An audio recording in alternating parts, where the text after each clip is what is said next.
Hello everybody, I don't know who's joining in, let me know who is and let me know from where you're joining, that would be nice. I hope all the settings are okay this time. I watched like really a lot of YouTube tutorials to get it as good as I can, hopefully. It says something about the video resolution which should not be optimal, but I cannot see that.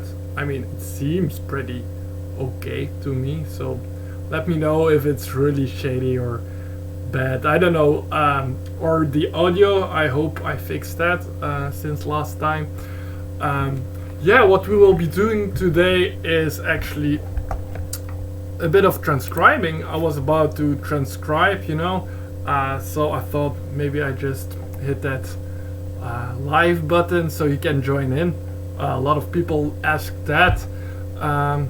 Yeah, during the years we have the channel, we never really did because, you know, to be honest, I don't think it's so interesting. No, it might be interesting, I don't know, but yeah, it's just a very not so glamorous thing to do. So say hi in the chat function. I would love to hear from you guys, who you are, your names, or where you're from, which instruments you play, and maybe if you have any questions regarding transcription. Maybe let me do a little bit of an introduction on the actual solo transcription I will be doing. It's a Michael Brecker solo. I've done a lot of Michael Brecker. Hi Alan. And yeah, so I like Brecker obviously, and I'm doing actually a solo from his live with Frank Zappa appearance. I think he did just one appearance on the Live in New York album, which I have on vinyl here, and he plays one like just burning everything down there, like a devastating solo, 4 minutes or something, with Terry Boggio on drums. I don't know if you know it. Oh, from Los Angeles. Yeah, me and Timothy just came back, yeah, 2-3 months ago. We went to NAMM, Los Angeles, very nice, very cool city. And from Honduras. Oh, that's very cool, Honduras. That sounds very warm. I need warm warm areas. Costa Rica. Whoa, you guys are all in such nice areas. You can go out and go to, oh yeah, and I'm just inside just transcribing here, so but I won't complain too much. Thanks for liking the channel. That's awesome. Really cool. So this solo transcription is Michael Brecker with Frank Zappa live in New York, 1977. You can see that hopefully. It's called Purple Lagoon, and I've just done the first very bar, so that's cool. I made a little beginning of it. Maybe let's just I hope the mic audio is okay this time, because I put a lot of hours in it to make it hopefully okay. And so let's first do a little yeah, just a little listening to it. If you probably don't know it, I use Transcribe for yeah, transcribing. It's called Transcribe. It's an older version, I believe, but I just use it actually because I like the marker a lot, you know. I sometimes see people transcribing from YouTube, but I don't like that so much because you cannot pinpoint your marker very exact. That doesn't work.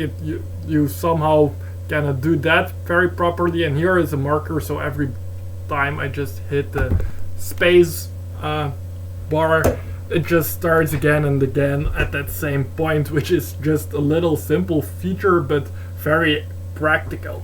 So by the way, I'll tell it again on the way. If you have questions, just ask me in the chat box. I'll try to keep an eye on it. I have it here on the upper screen.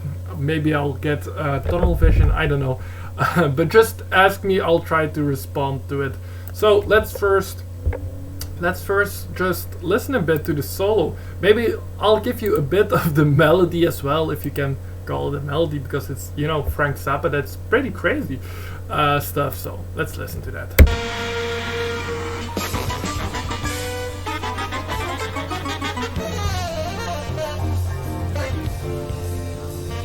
Okay, so there is a very abrupt difference between the melody and then going into solo vamp. This was also a little bit of an audio check. I don't have monitors at this moment, so or I have monitoring from my own laptop, but I don't know how it's coming through the live stream. I hope the balance is a bit okay between my voice and the audio, which we are transcribing. Let me know in the chat box.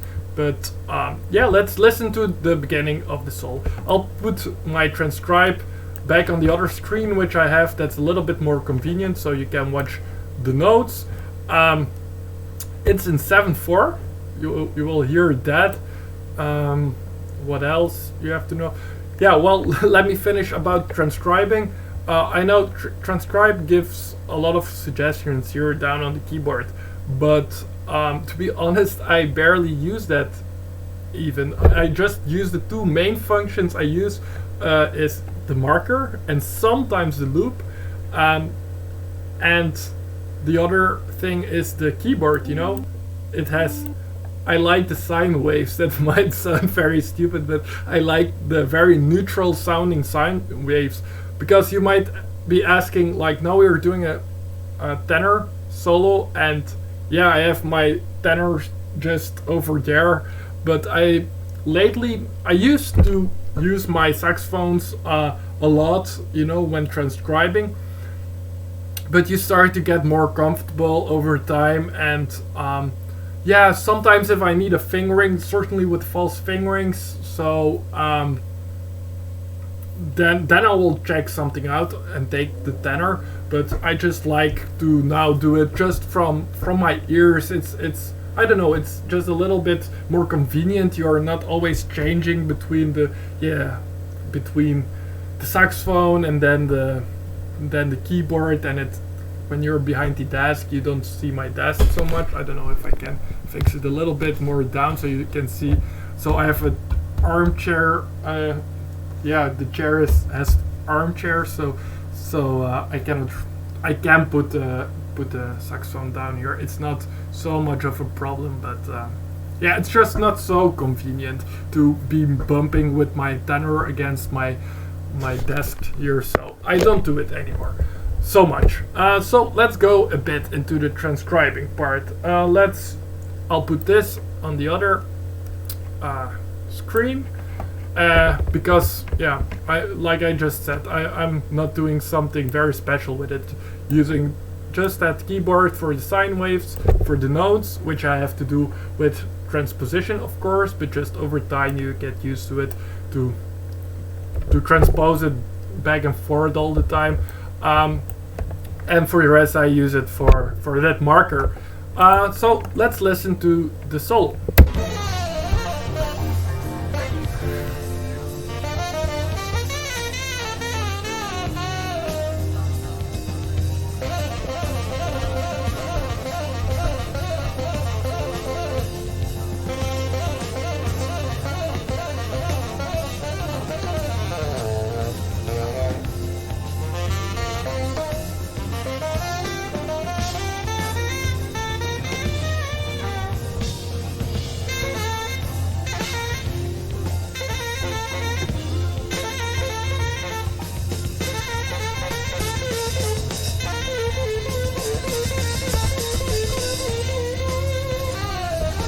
Okay, that's a bit of the solo, so you can hear he's gearing all up, you know. But we will start from the beginning. So check out the complete solo when we've done this, when I'm offline. It's Purple Lagoon by Frank Zappa live in New York with Michael Brecker. It's also with his brother Randy Brecker. Ronnie Cuber is on the baritone, the same Ronnie Cuber that did the famous Moanin' intro baritone thing. I don't know what. There are Terry Boggio on drums. He plays amazing, as you can hear. So what the very first thing that I did actually was listen a bit to the groove, because they have this vamp that goes on forever, like, but they interact very well. And it's in 7/4. First, I needed to find the right meter, of course. So first, try to get not so much even the right, 7/4 or any, but just really the groove. So listen a bit just to find the groove and find the vibe. So I'll play a bit more.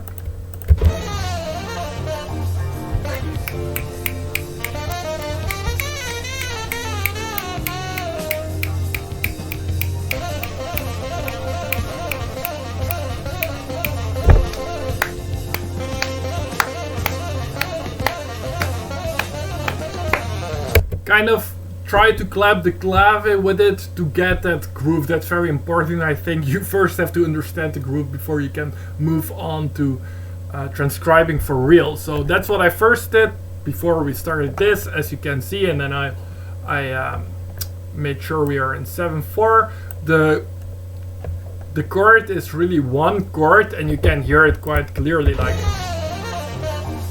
you hear this bass pattern. I won't sing, I won't do that to you, but that's a clear with some octave jumps, and then even transcribe says it, kind of. Sorry, you cannot see transcribe, of course. It says it's sus, but really I tested it on the keyboard. I don't know if you have transcribe.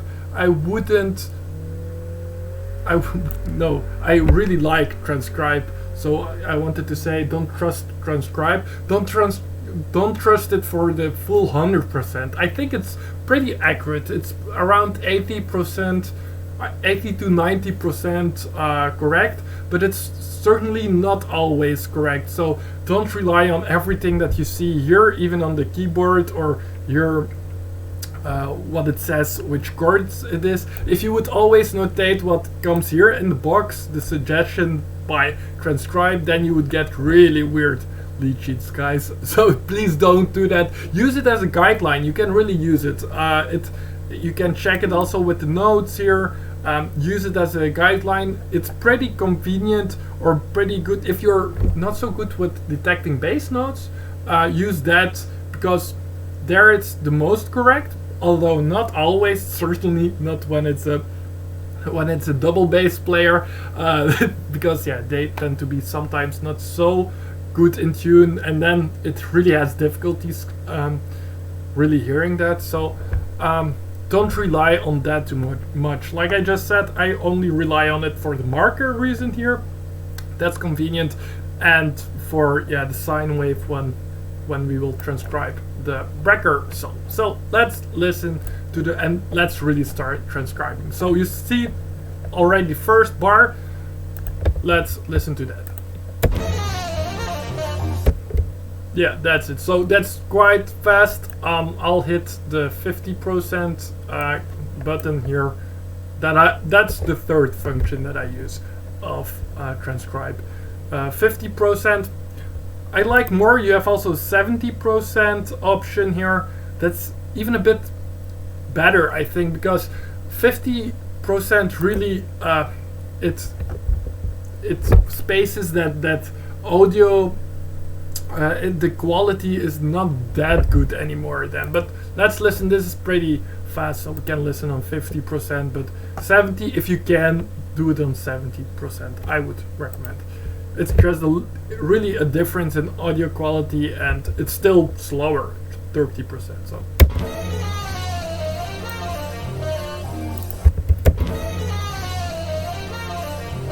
And you can directly hear that Brecker is actually rushing if you do it like in this half tempo. Listen to that again. So, but the funny thing is when you put it on the normal speed, you still hear it rushing, but I would say he's kind of locked in. Sometimes when I think Brecker is like really nailing it in terms of nailing those 16 notes, not necessarily on this recording, but I had it much before, and when I would then go and transcribe it, slow it down, then I would find him actually rushing if I would really listen closely to it. And it's not only with Brecker, I had similar cases with other players. Eric Marienthal, for example, has the same thing. There is a solo also by on the Yannick Gouzdala CD I did with a soprano player. I forgot his name, that's not good. And he had the same thing when I was just listening to the recording and really not paying attention to the notes, or I was just listening music. Sometimes I do that too without analyzing, believe it or not. I just thought, wow, that fast phrase is really nailed. And then in the transcription I would slow it down, and then I would realize that he was actually pretty much a bit before the beat, like really rushing. So apparently I like the rushing feeling a bit, not the too. Certainly in fusion like this or rock music, I don't think you can play too much laid back. It just sounds a bit sloppy. So listen to the notes there. Okay, and we come already directly to like the first beat for the rhythm. Yeah, is it an absolute 8th note with 2/16? It's a bit in between, I believe. Like it could be also a triplet, but listen to it. Okay, maybe let's listen to it on 50%.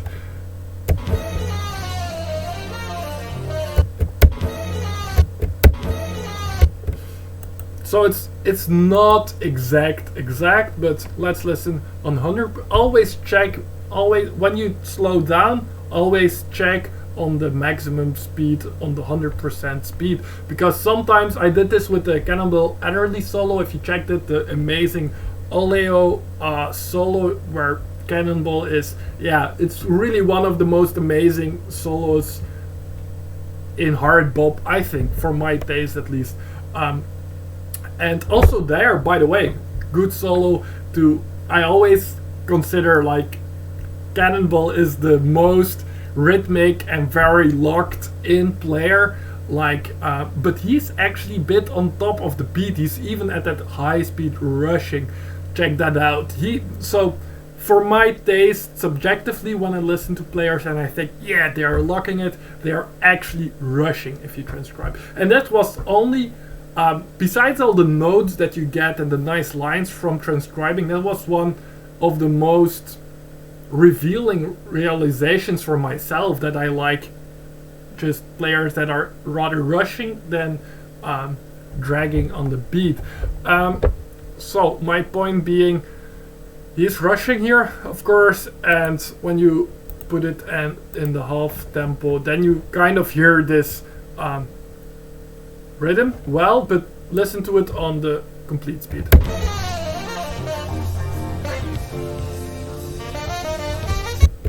It's there, but it's way more difficult to detect.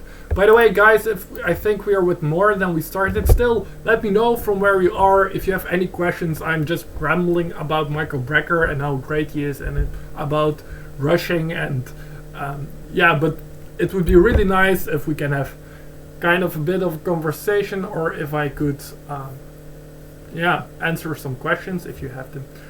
Which I just see one comment about the Latin Afro-Caribbean stuff.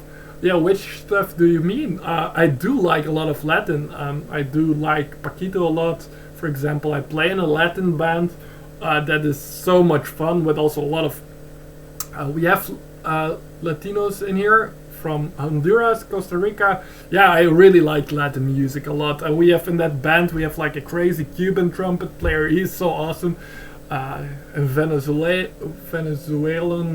singer, a singer from Colombia, 2 players from the United States as well, Germans, Belgians like me. Yeah, like really from all over the world, and we play Latin. Yeah, of course. I mean, who am I? I'm a European to play Latin, but it's so cool to do it with real Latinos. But so let's finally start to transcribe a bit more, because that's not yet going to do much. 1 bar. So it's a kind of interesting line already, because he starts really it's a G sus. I discussed that before. It's a F sus in concert. We are now doing B flat for tenor sax. By the way, I don't know if we have other instruments. As yeah, probably. I don't know. Oh, hi from Ukraine. I cannot really read your name because you guys have a little bit of different kind of notation. You don't even say that for letters, right? But let's listen to the next line.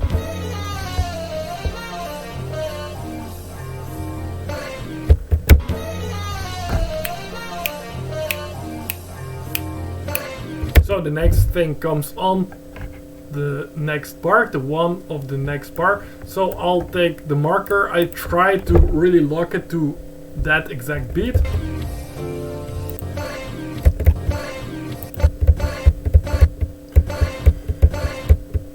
So that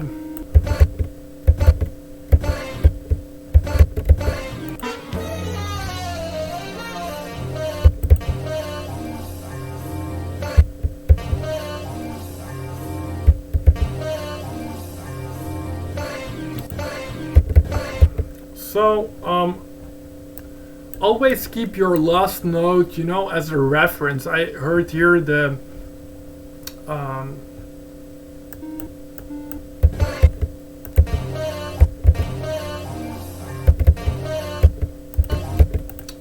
let me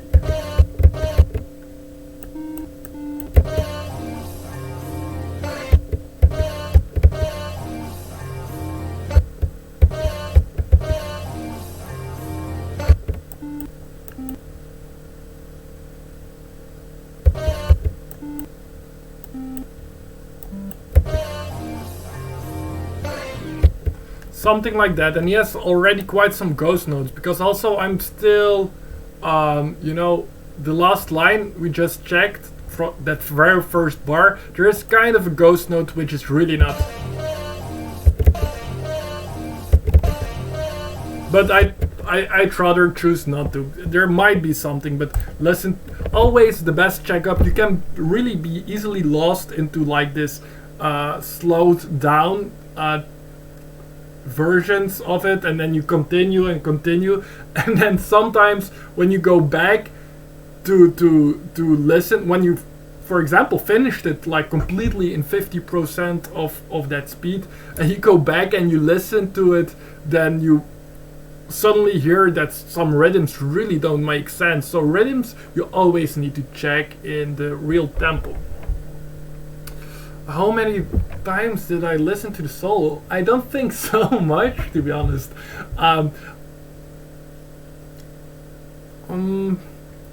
I would guess about 7-8 times, but you know, the times that, you know, when I discovered this recording, you know, you have those recordings where you get turned on like off the hook, and this was one of them. You know, it was so, the energy and the way Brecker is playing, that's something I really want to dig more in. That's a very interesting part, besides all the lines, but how he structures his energy.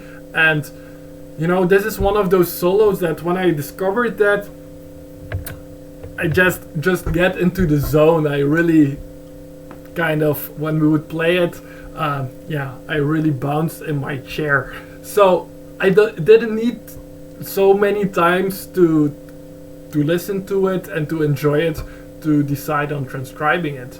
It was, he just takes me with the experience of that solo. So yeah, that's why I decided might be just not a lot, 8 times. That's just rough. It might have been 10 times, but certainly not so much actually.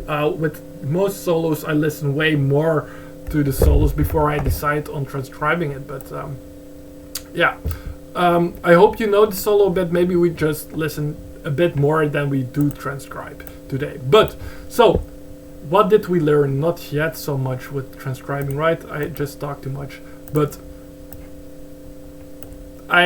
I'll play first the first bar, and then really remind yourself of those last 2 notes here, the F and the E. So keep those in mind.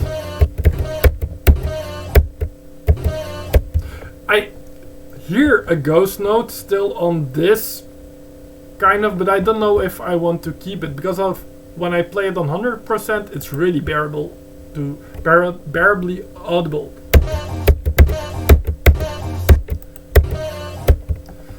Yeah. This one is a bit into it. You know?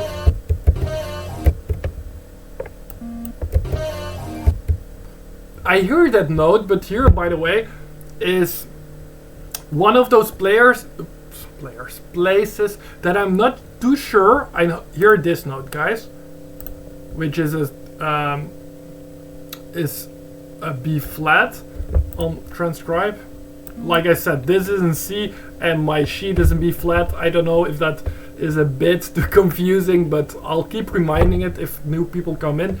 So the tenor part, like in the notation in finale, which is 2010, you can see that version. Yeah, I still use the very vintage transcribe, indeed, Rodolfo, and also vintage finale, because I know the layout now. I know to find everything I need, and changing to any other software can be kind of a annoying thing, you know. You have to find everything back and watch tons of tutorials.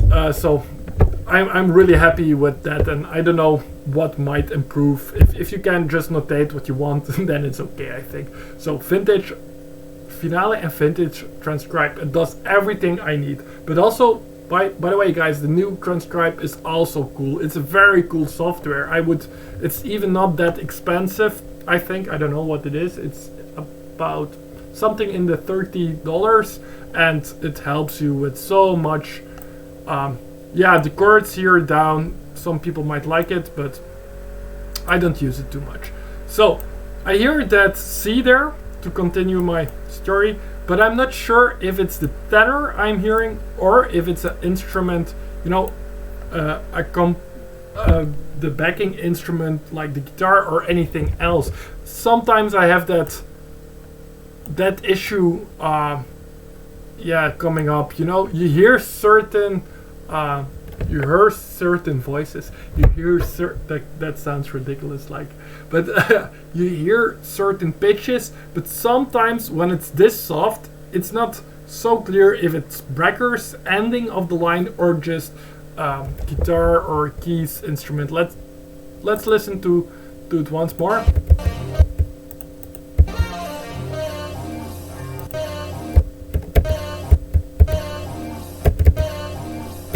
I think listening to the, you know, to the quality of that pitch, it's Brecker.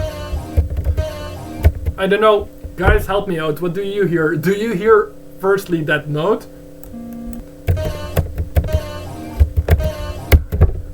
And secondly, do you think it's Brecker, or do you think it might be just one random pitch of the other guys in the band? Hi, Alex from the UK, cool that you're joining. So help me out. What do you think? Is it Brecker, this, or is it nothing, or is it just another instrument of the band?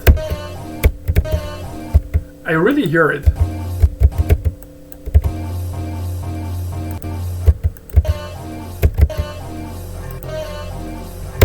But I don't know. Now I think yeah, I'm just not sure. The one time I think really, yeah, that's Brecker, and the other time I think no, it's not him, and that's a other instrument. So that's, no, I remember when I did this first bar right before we started, I just left it out. The best way to check is put it on the real tempo and let's see if you hear it.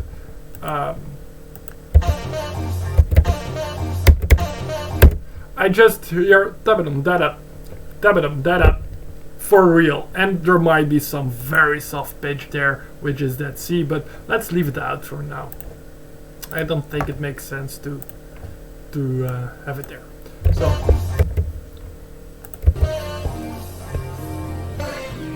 and then you hear that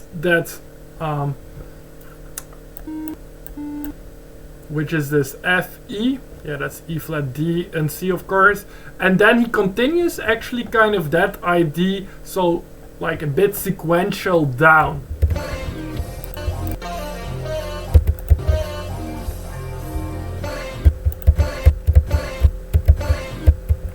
And there he plays, I think,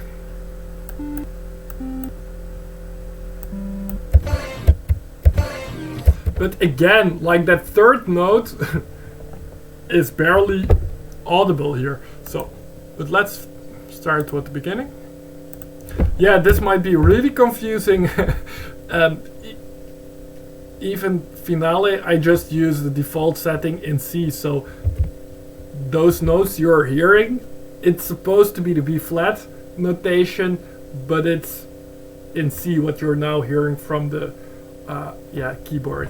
I know that might be really confusing. I don't know why, but yeah, that's just the way it is. I just made this document in which is a C instrument, but this is actually supposed to be a B flat part.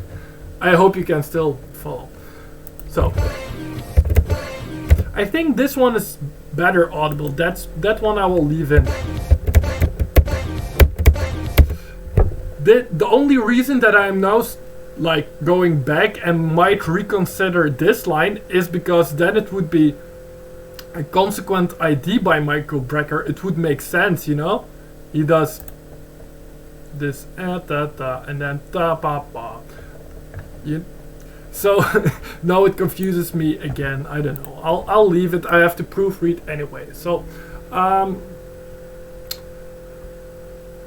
yeah, guys, cool that you're all joining from all those places. William, cool, from San Francisco.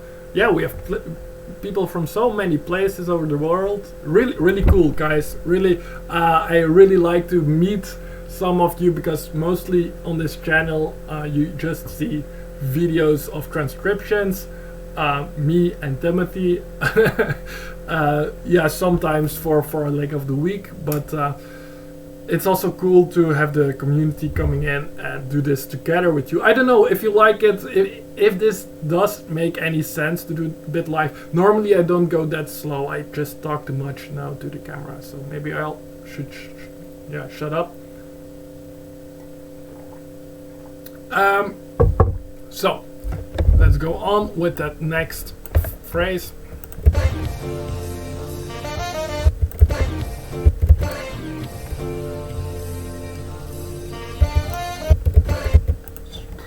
Bit fooling around.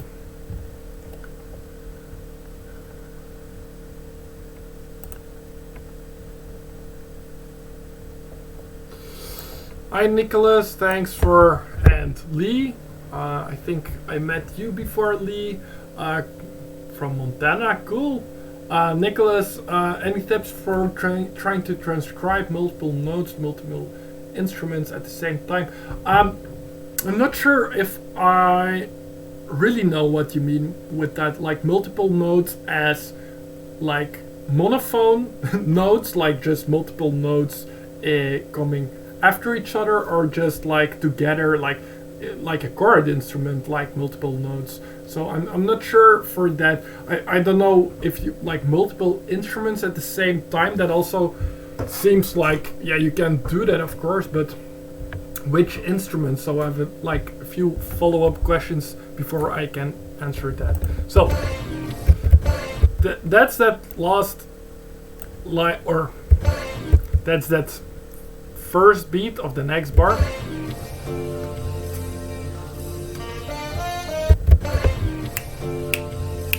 One, two.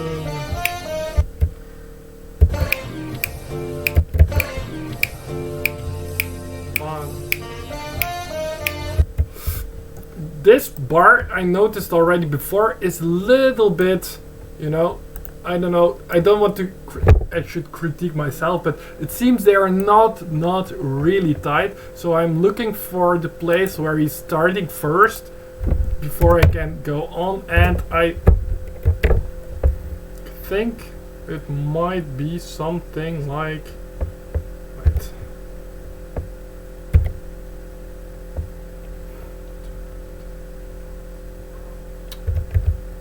not sure, but I think there is his starting point. Oh, piano and guitar at the same time. You know, I always like when they're not playing at the same time, you know, chord instrument wise.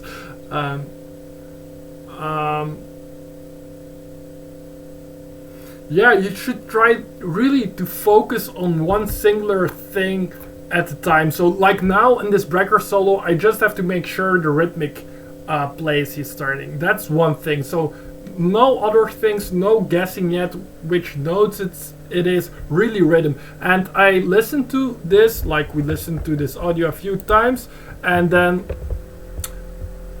I think it's mostly easier when you have it really in your head, the audio part you want to transcribe, and then I try to even slow it down in my head. So listen to that. 3, 1.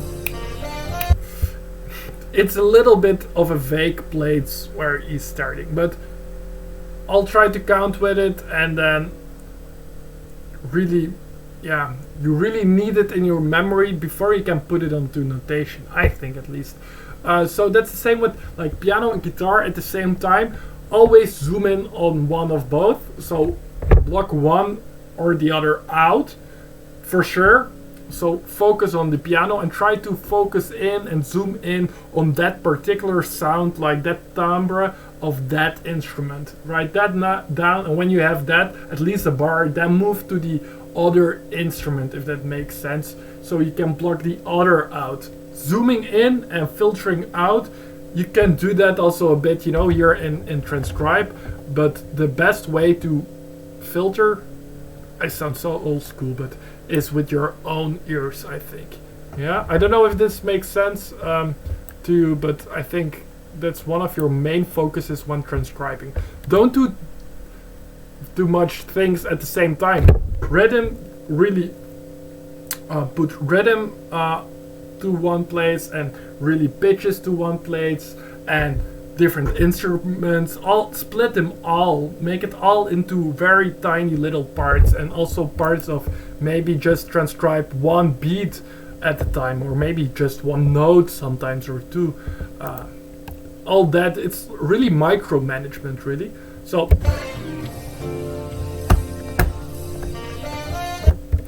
and then I think he does, whoa, man, I'm really hitting my keyboard because it's so yeah, it's so small, but yeah, it sounds really sloppy when I try to hit it, but so that's a try it. I can kind of, I don't have absolute pitch, guys. Oh.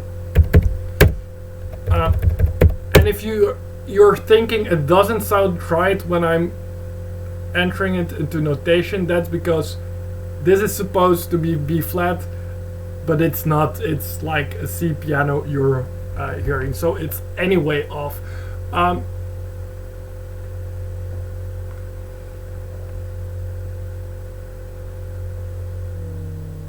The biggest problem is not to know if I have all the notes.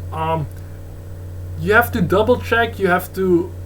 I know there are certainly places that I did where I'm not absolute sure, but try to be really critical of yourself. And sometimes what helps a lot, guys, is just, you know, transcribe something and then try to finish it, and then at some point you stop, you know, and you leave it for 1 week or two. Just don't listen to it anymore, really don't listen to it anymore, and then come back, and sometimes your ears are so much more fresh and you will hear so many things that you didn't the first time. I had that before. It helps. That's another tip I might give. Don't transcribe for too long in one session. I would say we know your ears get tired. Same with studio sessions. You start missing low frequencies. That's why most of the people that mix music and stuff, and when they mix too long, then they really don't hear the bass so well anymore, so they put in more bass, and then the next day they listen again to their mix and they think, wow, what did I do? What's with all that bass? So really be aware of that. Your ears get tired, and even quite fast. I wouldn't do more a session more than 1 hour, or at least get a little bit of a coffee break, or give your ears 10 to 15 minutes rest. So leave spaces in between your transcriptions. If you have older transcriptions you did before, revisit them now and listen to, be critical of your own transcription, but you will notice that no things will maybe be very clear that you first needed to work on for hours, maybe even, and then after it, when you listen to it back, then it's like the first time you think, wow, what did I write? I mean, that doesn't make sense, but it seems so obvious. I had that before. I think it's perfectly normal to do that, but it might be sometimes a depressing state, to transcribe.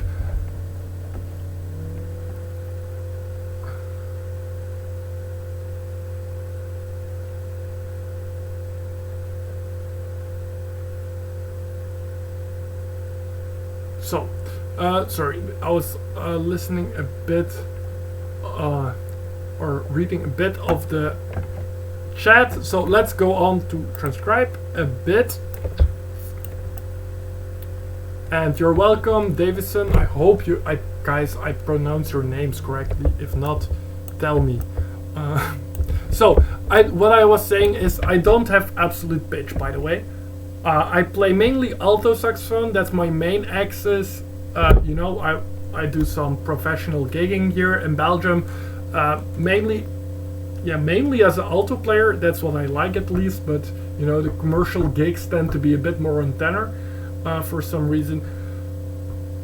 But I don't have absolute pitch. I have more of a kind of relative pitch. I do hear kind of the notes when I kind of recalibrate it. At this point I have to recalibrate because I hear the best in E flat.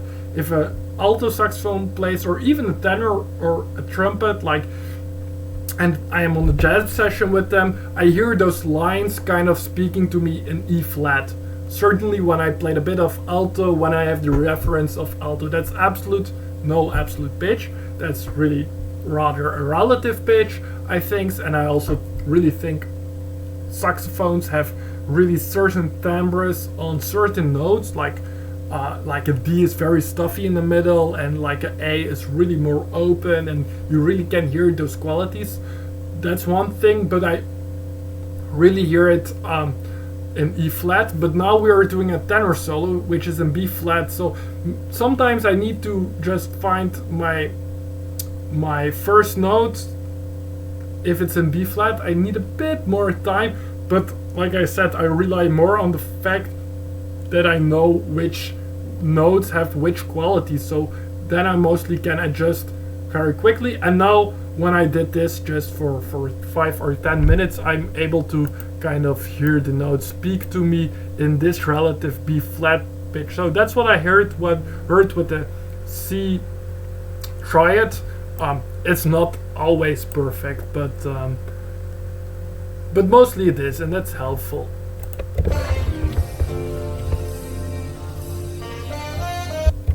So you have that line.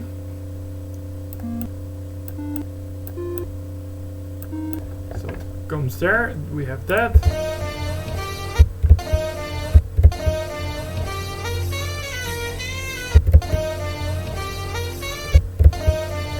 Okay, I'm messing something up already. This shouldn't be 8 notes, obviously. So let's listen again to the rhythm I messed up there.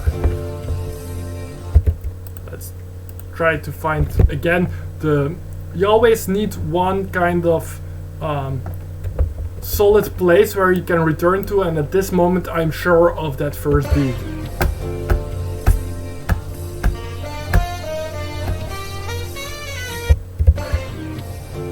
Oh, it is 8 notes. I wasn't messing up, but anyway.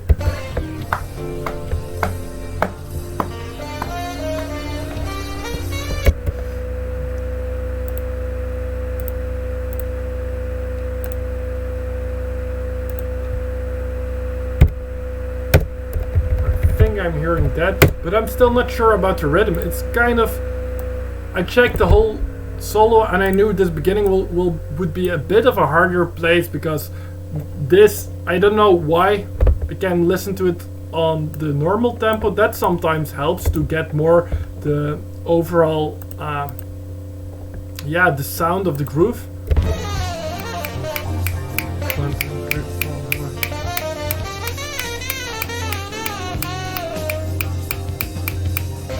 You know, and here I have it back, but for me, this is, here is the one of another bar.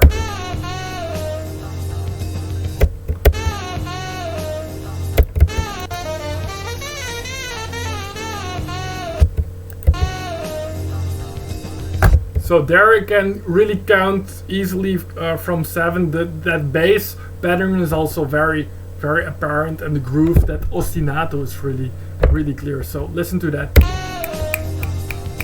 1, 2, 3.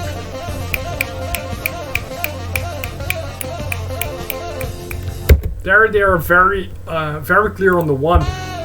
But for some reason, the first bar is clear, and then there is the second bar. I don't know what it is. It's a bit fishy for me.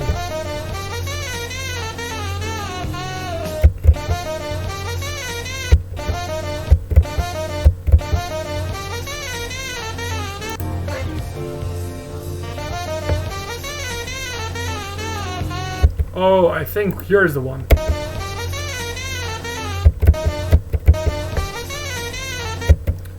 I think I'm correct, but it's really messing me a bit up. But anyway, I can just continue the line, and I will hear later if the outcome is good or not. You know, afterwards there are a bit more solid places where I know for myself. Yeah, I'm more sure about the 1. Maybe for you guys this sounds all like where I'm now having this not so sure place of the 7/4 coming in with this pickup line I'm now transcribing. Maybe for you guys it just clicks and you feel that groove even there, but for me, for example, it doesn't at this moment. So I'll just try to, I have an indication of where the line is starting, and let's continue it, and let's see if we will fall back together on the 1.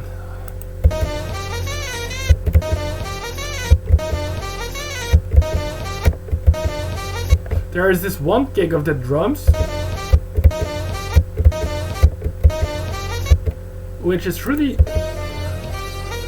on this A, and it might be just that he's doing that offbeat, but it feels somehow that this A is on the beat because of that, and it might be I just maybe started wrong in my last bar, but yeah. Anyway, I'll try to make this line yeah, to the next one, and then I'll be able to check it.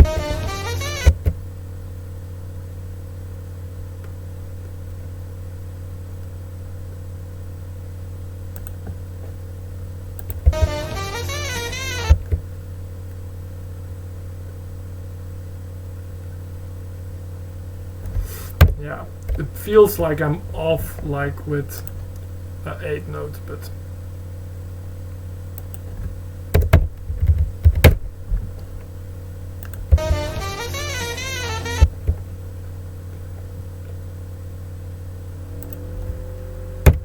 whoa.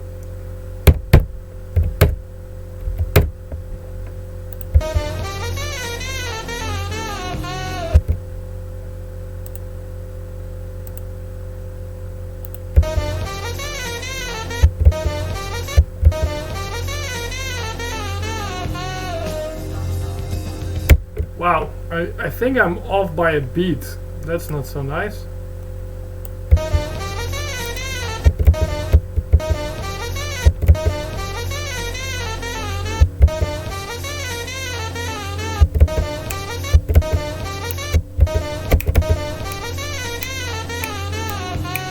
Okay, so this A is the one. Sorry, that took me quite a while to really make sense of. So then I can put this, all of this. So this should then, if it makes sense, let's try that.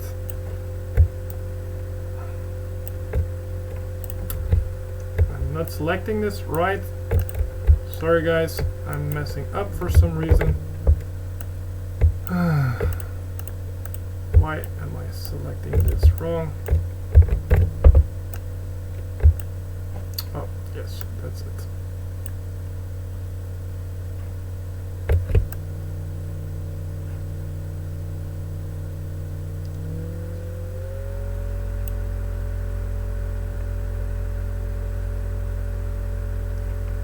And then I need here only that big up. No, again wrong, should be here. I'm really making a mess out of it. No, I don't know why I'm... Look, that's how cool things can happen. I'm really not used to transcribe in 7.4, so it doesn't feel natural to me at all.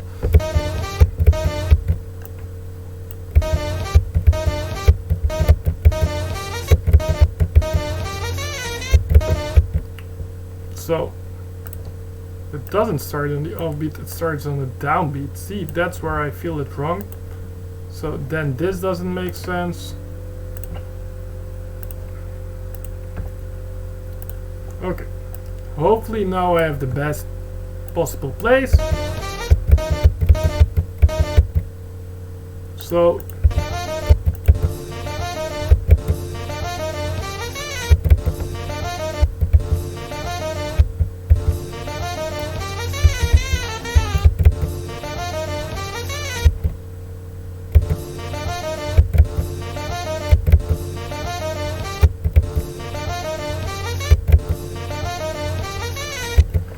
okay, it's really a weird line, but now I'm messing it up, so the A is on the downbeat.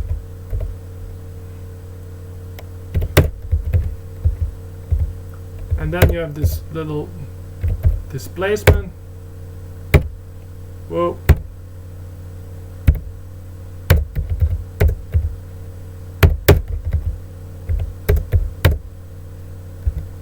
I'm not sure, I just fill in sometimes the gaps so I have a kind of rhythmic pattern that makes sense. There, da.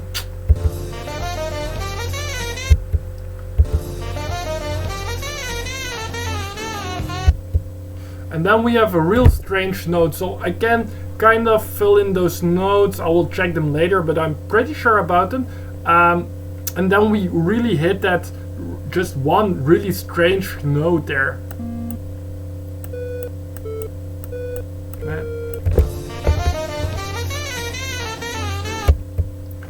There,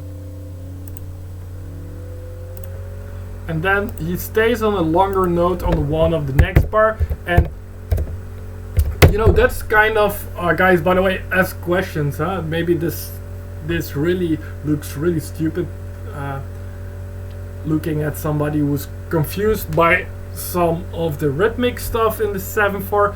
But for me, what threw me off is that in this line, the F really felt for me like the downbeat for a long time. But now, because of the next bar, I know I was kind of counting back how this line would make sense. But listen to it. Oh, now I'm starting to get it. Now it sounds normal. Let's listen to the beginning.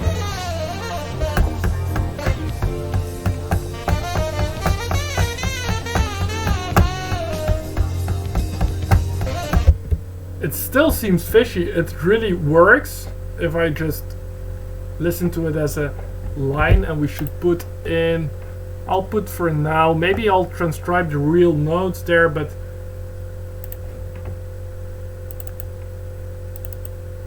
something like that there. Don't.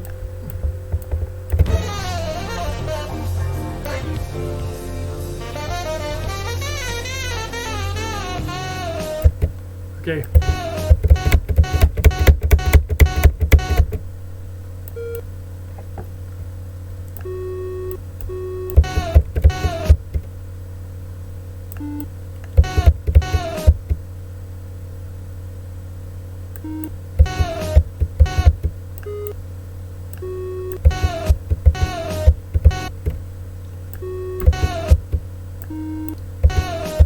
So that's that weird note that's like a sounding F sharp. So for tenor that's the A flat. So he's playing that flat 9 on this G7. So the first thing I will do is kind of listen to the line, and if it sounds inside, I kind of can refer on at least the notes that I do have. Like in this case, I started this line from, you know, this here, which I checked, and then I just tried to get my lines from that hook here or that checkpoint, and everything sounded really diatonically and inside.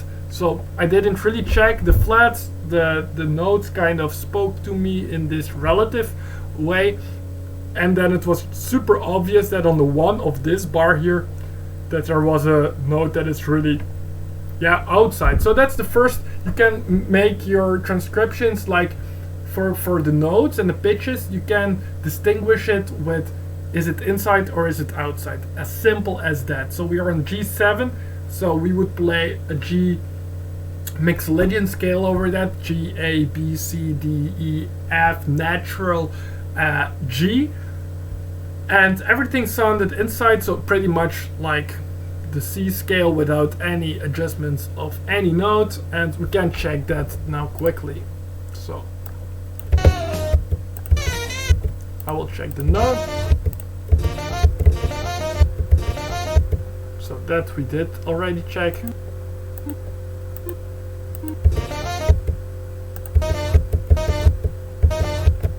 Yeah, so that's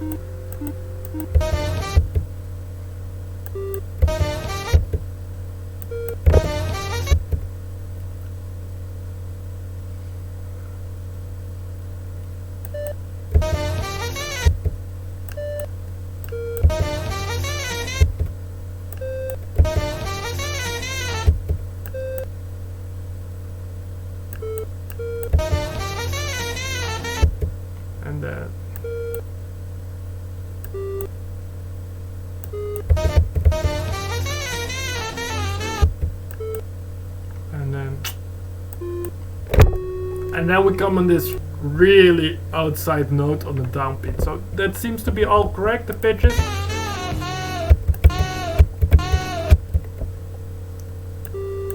Oh. So that's A flat to F.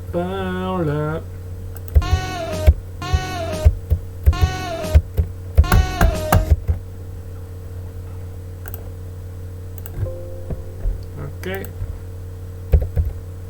So that's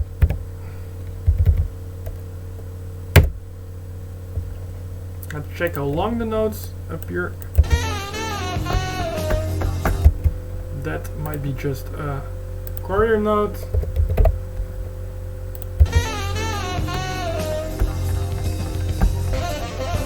Okay, and then the rest of the bar is just all rests. And then we need to find another starting point in the next bar. So now, so I'll try to listen to the groove, and then I try to press on the new one of the next bar. I always need the beat, certainly when now it's 7/4. So I really need the one of the bar I'm transcribing. So I try always to, you know, put my marker first at the right spot before I can go and transcribe the rhythm. Now I'll try to find the starting spot. So I'm not slowing it down now. I really like to listen to it in real time. Dun, ga, ga, da, ga, da, dun, I think it's on the one end. So I try to slow it down first in my head.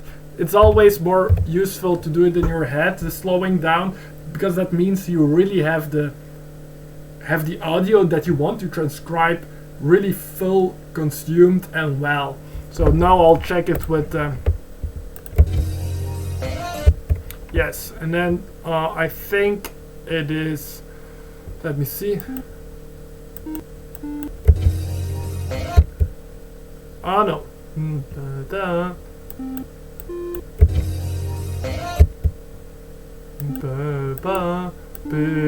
So that's, yes. I hear it now in E flat, guys, so I need to transpose it to make it sound right on the C keyboard.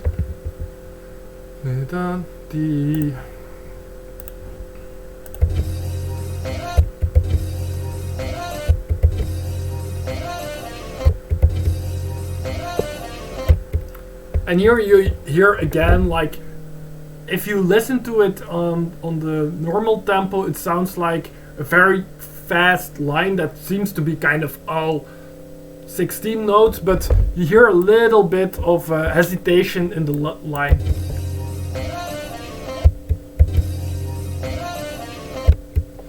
So that's just a triplet. And then I don't know what the next note will be because I didn't play it that far.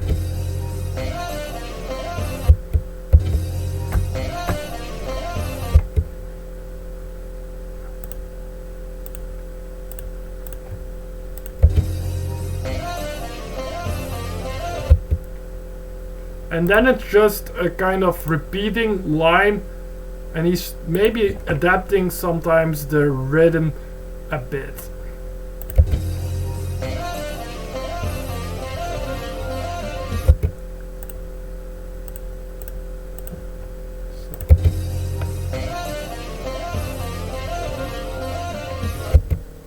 So it's always changing, or it's not changing, it's that same pattern which he kind of, which is groups of 6.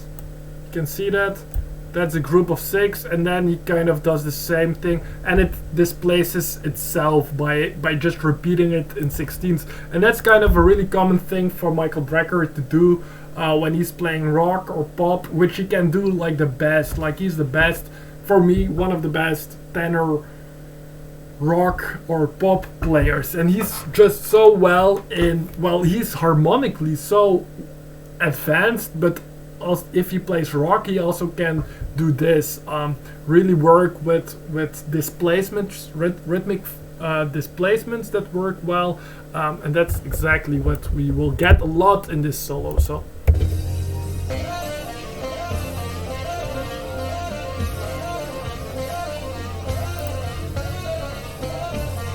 okay, and then the classic, he repeats that for a bit, so and then he does it half tone up.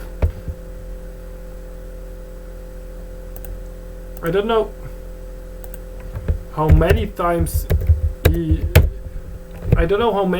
did it. I didn't remember, but let's put a few times in. I can always delete back out.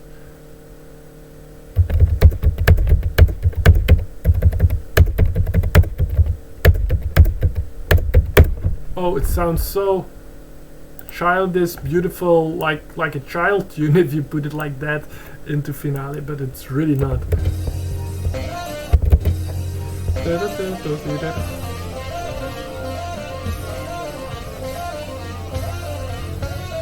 Yeah, and then let's just try already just that same, but then half tone higher.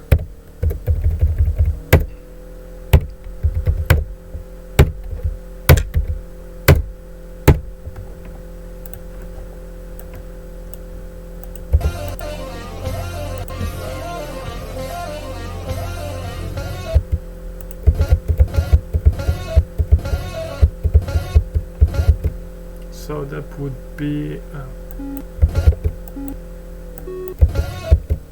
and then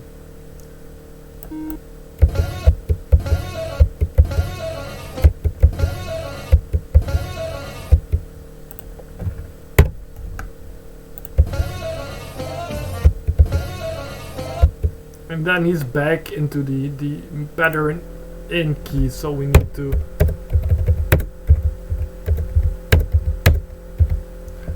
okay, and let's now check it in context, because he went on a trip.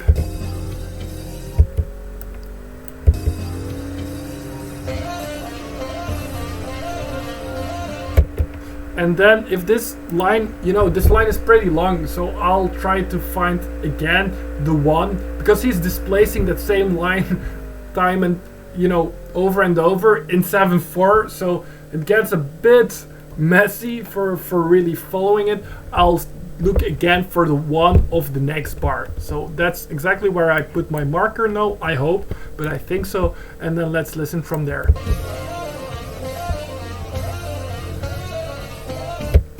And then, yes, that should be the one on the E.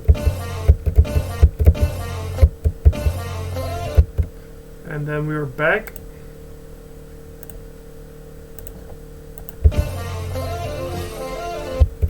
And we are back for that same.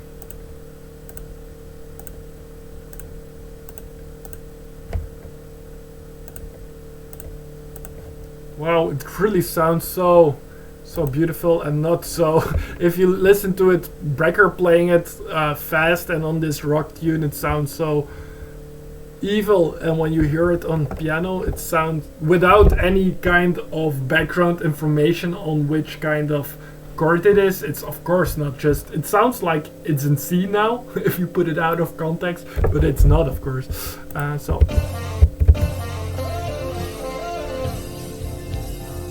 oh yeah, so there he did stop. That was accidental, but okay, and that B is just not there, so then let's finish it there and let's see if he plays anything in the bar.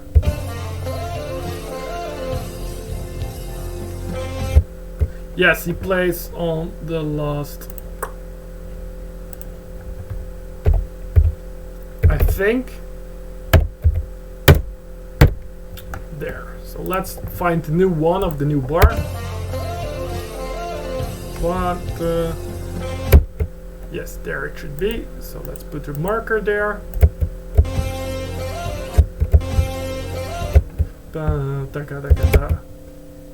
So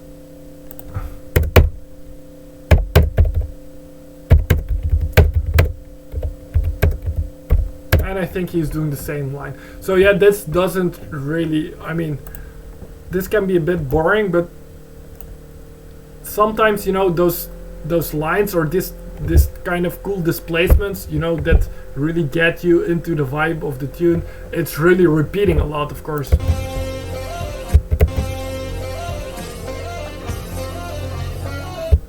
Okay, he does it twice again.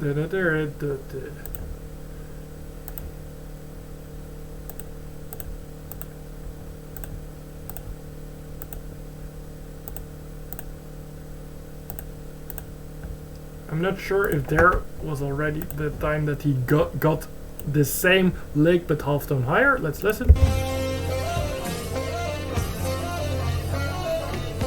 Yes. And then we have the same half tone higher. Very effective. You know, guys, if you use these kind of riffs and then with displacements, so groupings of 6, and then you can repeat them, they displace themselves, and then just once in a while you go like a half step up, it just opens up the whole thing, and that's, you know, so Brecker to do. Whoa. So let's listen.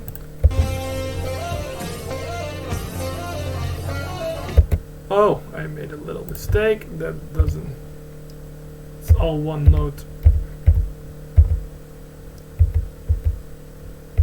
Yes, and then it's right.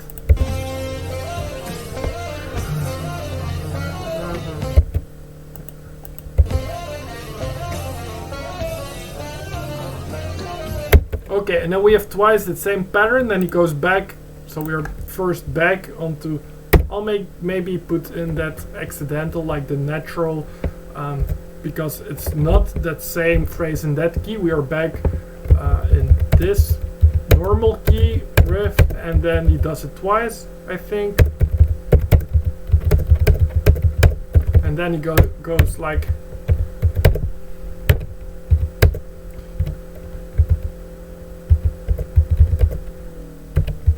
Oh, that's not right. And then he goes again that same riff, but again a half step up. So. Oh, and I have to make sure that I don't forget to do this. Oh.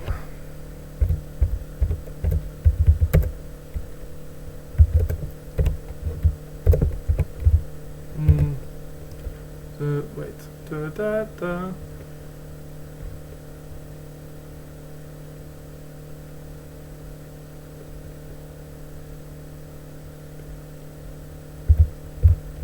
And I'm not sure if he does that, but let's check. That would make sense at least.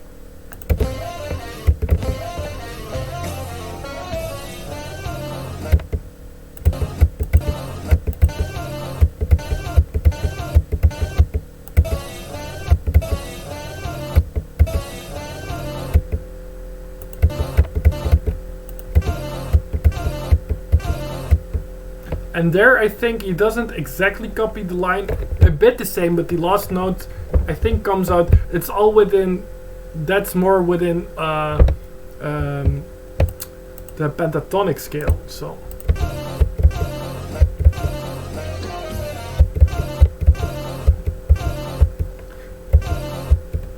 Here is that note.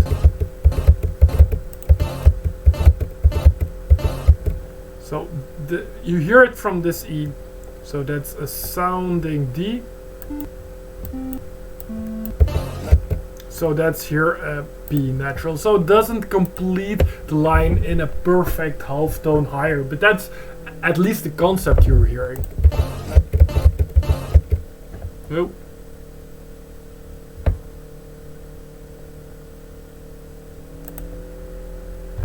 Oh no, this is then the B. Yes, and then we continue.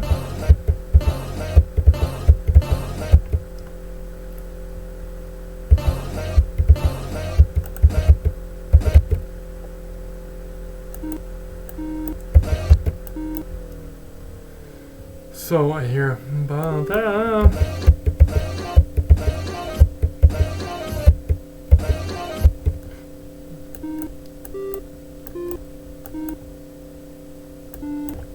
Okay.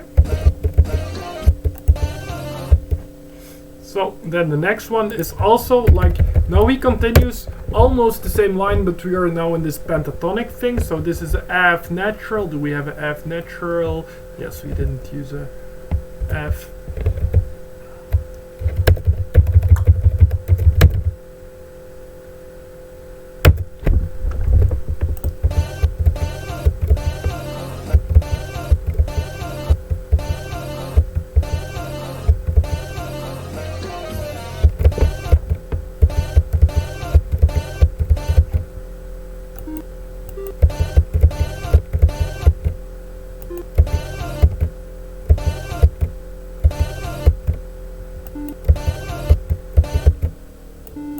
So you can hear there, he plays a pattern, but some, like one of the notes is kind of faster than the others.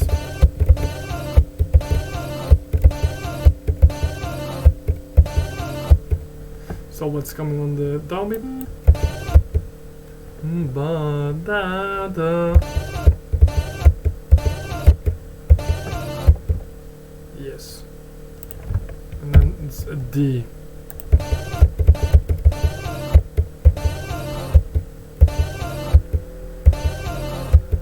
And then, so that's a B.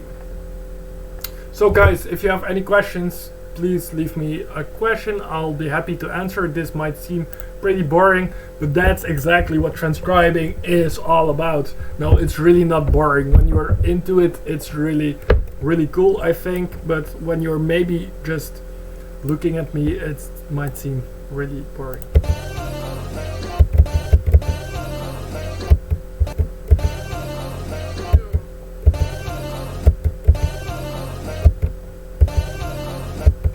And then this is the next. It seems to be again kind of a half tone higher. I don't know its exact line, so that might be.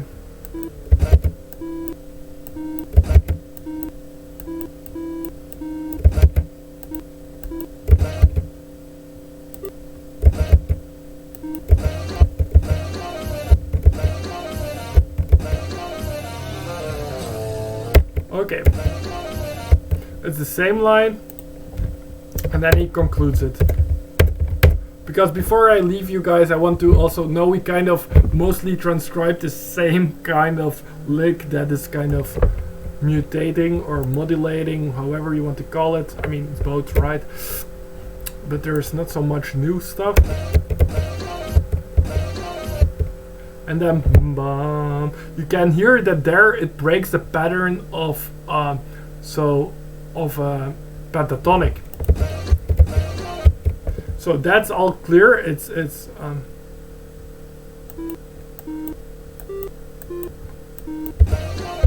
so that's clear, and then you can hear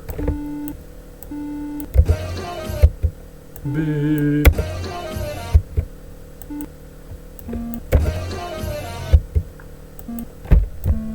And also there you really hear the vibe of that last note. Really feels for me, if you would, yeah, it really feels like a kind of a guide tone, like almost the 7 of a scale that wants to resolute to this. So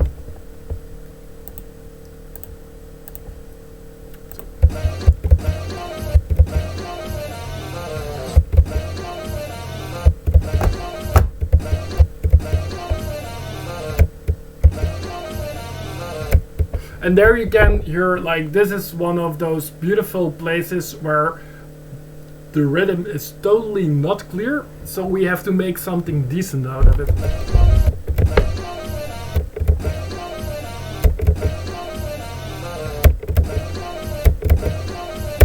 So, okay, I know, because I'm really repeating it a lot at that place, and that's just like the one end where I'm now repeating it, so it might give you a little bit of a wrong feeling where the 1 is. So let me just clarify it and try to get the marker back on that D here, the 1 of the beat.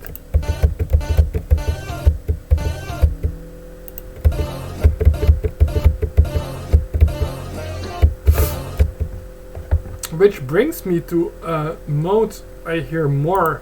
There's a little twist here, I think. Let's listen to that.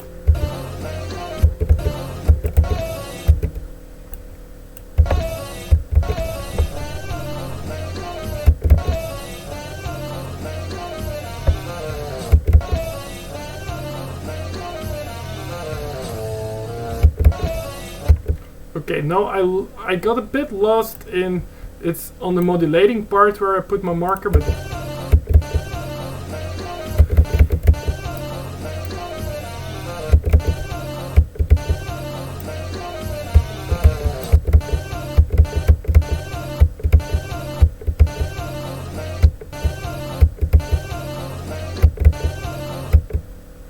I don't know what I did, it doesn't make sense.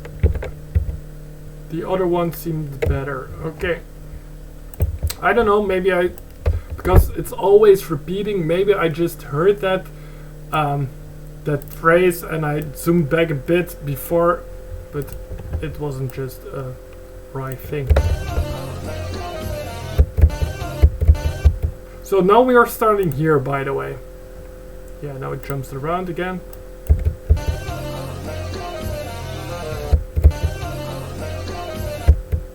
And then we will put the marker at the B on the downbeat. That's not correct.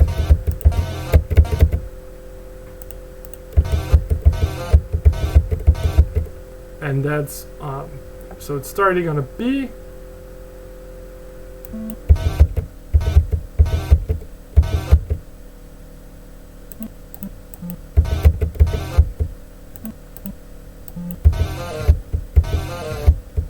And then, this is a really weird rhythm to transcribe, as you can hear.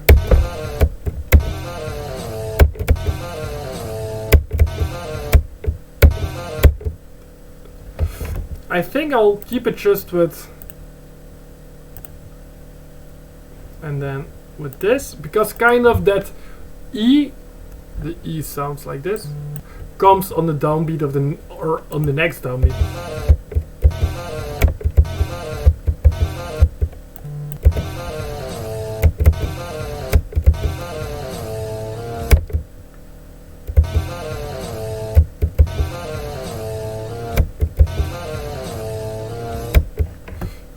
Okay, and then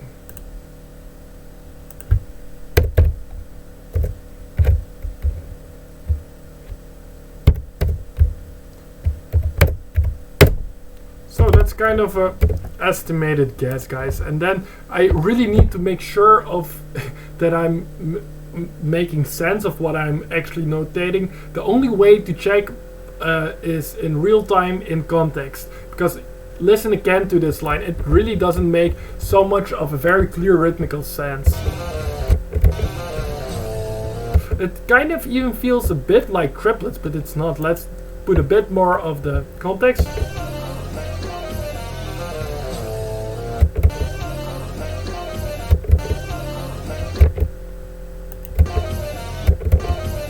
Let's do it from here.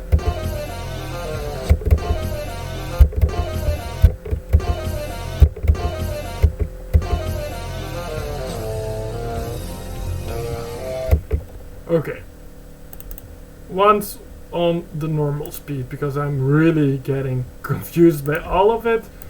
Sometimes that's what I mean with also take some breaks, because actually this is the point where I should take a break, because after a while, certainly with all those displacements in 7/4, you really can get really messed up quickly.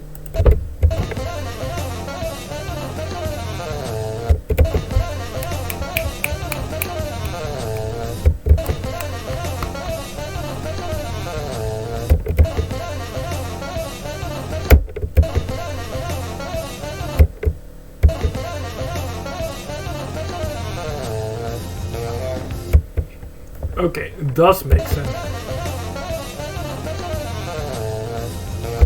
And then he continues with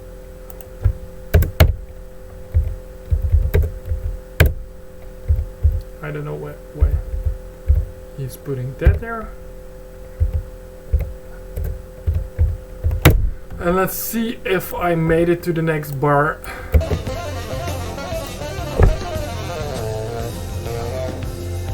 Yeah, so that seems to fit with the ostinato of the groove here. So that's back the 1. So bounce, that's really the groove that I first had to absorb, and now I'm pretty sure that I'm back in the game, that everything is fitting. So let's check what we have. I tried to follow a bit along from start.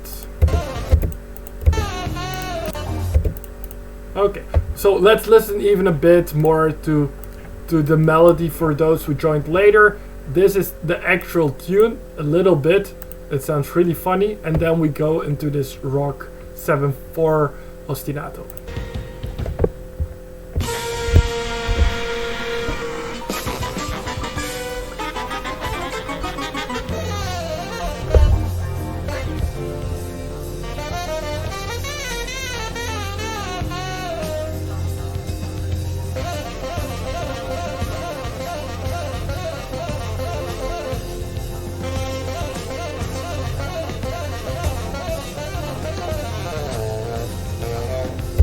And now we're back on the 1, so I'm kind of sure we're correct. You also have to check your lines over the bigger, so you go micro for all the notes and to put it like, you know, in decent rhythms that make sense in the, but it all has to make sense in the long run. So if you did like 8 bars, certainly in this kind of rhythmic tricky stuff, if it's bebop, it's a bit different, of course.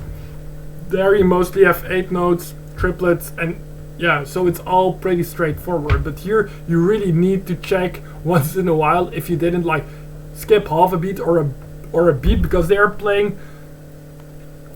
they're really messing with displacement, so you can get displaced as well. I would say always check for that. So let's quickly check what's in the future for us.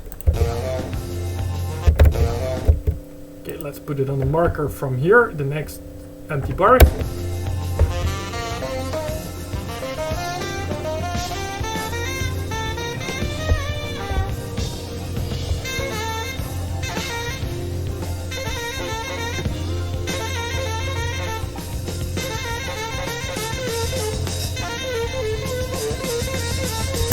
So, and there he goes into those false fingerings, which I'm afraid the session is already a bit too long.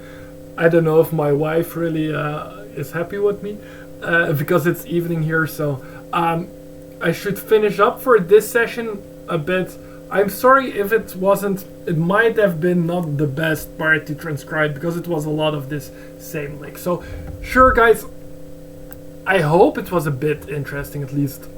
If you have some questions still for me before I leave them in the chat. Was this clear or wasn't this clear? Or do you have questions that I even didn't mention half? Or yeah, I don't know what kind of stuff messes with your head when you listen to transcriptions, or if you have to transcribe something. What are your hard parts? What are you experiencing when transcribing, or did you transcribe, and if so, what do you transcribe? For example, who did transcribe already a Brecker Solo? Do we have people here that did a Brecker Solo before?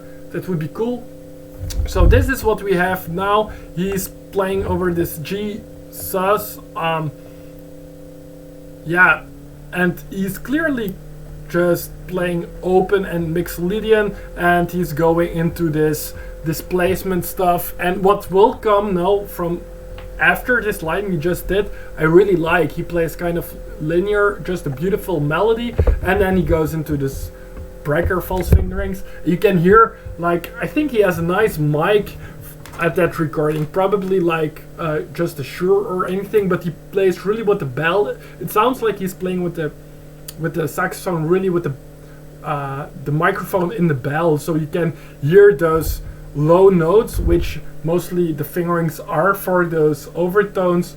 You can really hear them pop out into this mic because it has this proximity effect, of course, if you know what that is. So that's with those cardio, with those dynamic microphones. When you come closer to it, you get this little bass boost. So, and certainly when you put down those low notes, you get that bass boost for sure, because the mic is in the bell and all the air comes throughout the bell. And so same with when you do the overtones or the false fingering stuff, because yeah, you put down the low fingerings to get them, and then you get this certain sound. Thank you for some suggestions. That's really cool. I'll try. I mostly try whenever there come suggestions. I really try to listen to them. I've just discovered really nice music because of you guys. So I certainly check all that stuff out if I can. Thanks. Always leave some suggestions. That's really cool. So let me wrap up here for this moment. I don't know if it makes sense to do another part because it's a long solo. I will need some time. I will go faster if I'm not talking. I hope so, at least, because it's about more than 4 minutes, this solo. I think we did half a minute, not even now today, so I will need more sessions, but always split it up in parts. You know, this is already plenty to do in one take. It doesn't mean that you cannot continue like on the same day, but just give your ears a little bit of a pause. That really helps a lot. Don't stay too long on transcribing. So, and thanks for you for joining, Sebastian. So yeah, it was a pleasure to do the live. I will, if you guys like it, maybe I'll try to do it a few more times. I finally figured out, I think, all the settings. Give me a bit of feedback if this is like if the audio of the mic is well, and if the audio from the transcribing is coming through well. I hope so, otherwise I have to fix it for next time, but then maybe. Also, Timothy is thinking of doing a live stream with more guitar related stuff.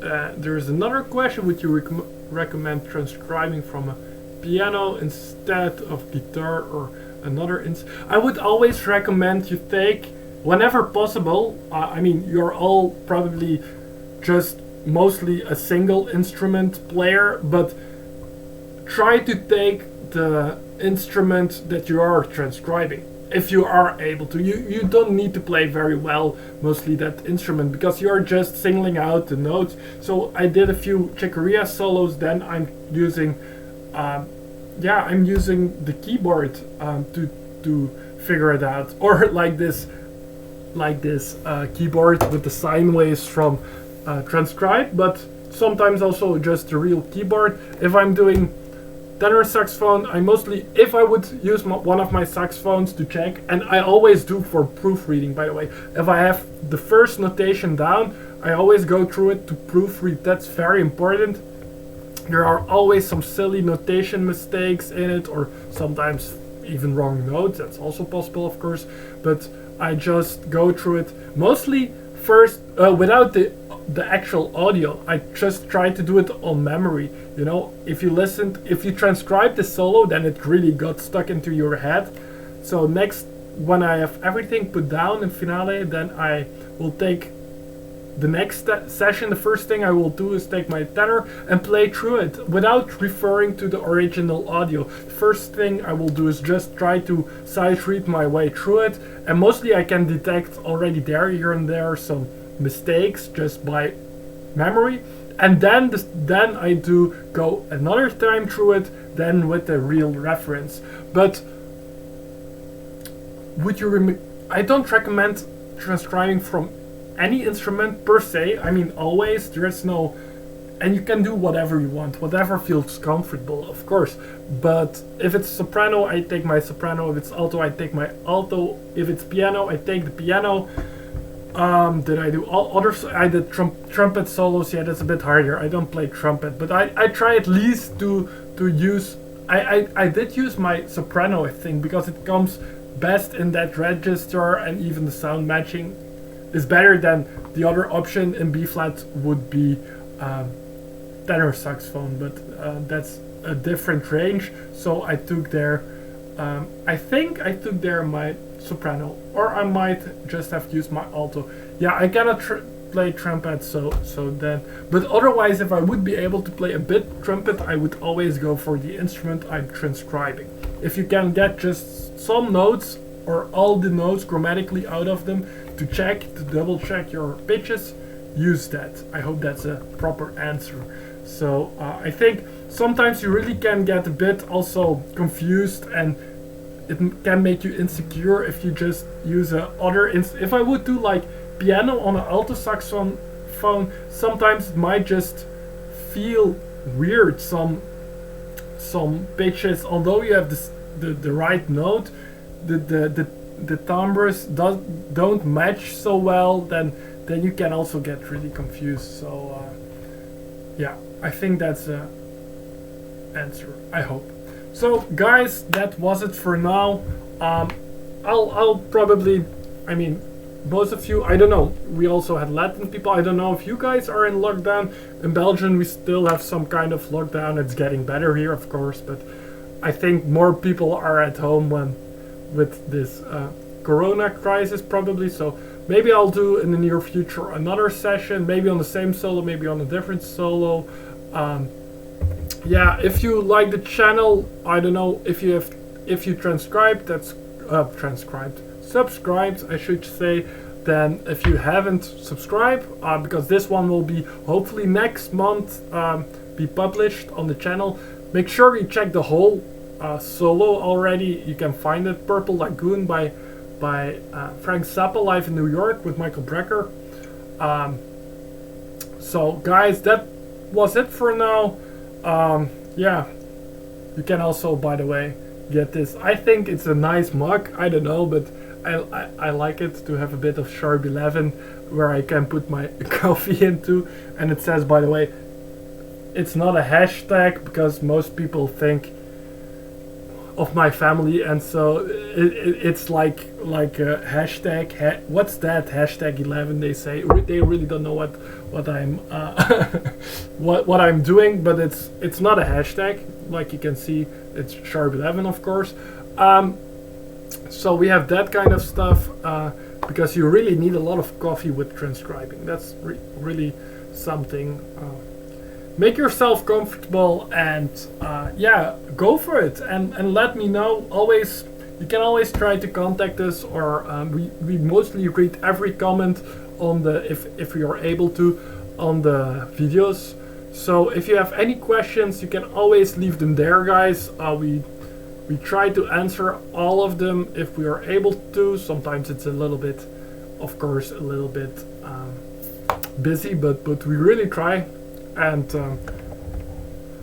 yeah, Belgium is like, we have like, if you would read it, by the way, in the news, Belgium has like very high numbers per million that they count, but that's not because it's so bad going here, but that's because they kind of count every person that dies in an elderly home without a test even. So they count every older person that dies, and they count them as corona death. So that's why it's like super high, but it's probably not. But they try to make it, you know, worst case scenario thinking than best case scenario thinking. I think that's so if you see in the news that Belgium has some very high cases, it's not per se so bad here. Like the intensive cares are mostly very like half full, not even near their end capacity, but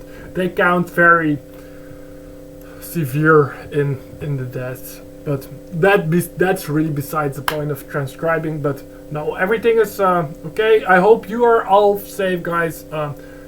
I think you will be fine as long as you stay inside and you transcribe. You will be always fine for the virus. So that's the best antivirus you ever can have. Way better than bleaching yourself from the inside. So that to the side. I hope this was interesting. Like I said, if any questions, leave us a message on the YouTube videos, or you can also follow us on Instagram and contact us there at Sharp11Music. Yeah. So I'm Jorre Reynders. I don't know if that's easy to pronounce. In most languages it's not. It's also not a very common name, by the way, for in Belgium. Never heard it before, but I have a crazy dad. No, I have a funny dad. So that's it, guys. I'll see you next time, and yeah, sleep tight. I will, at least. It's late here.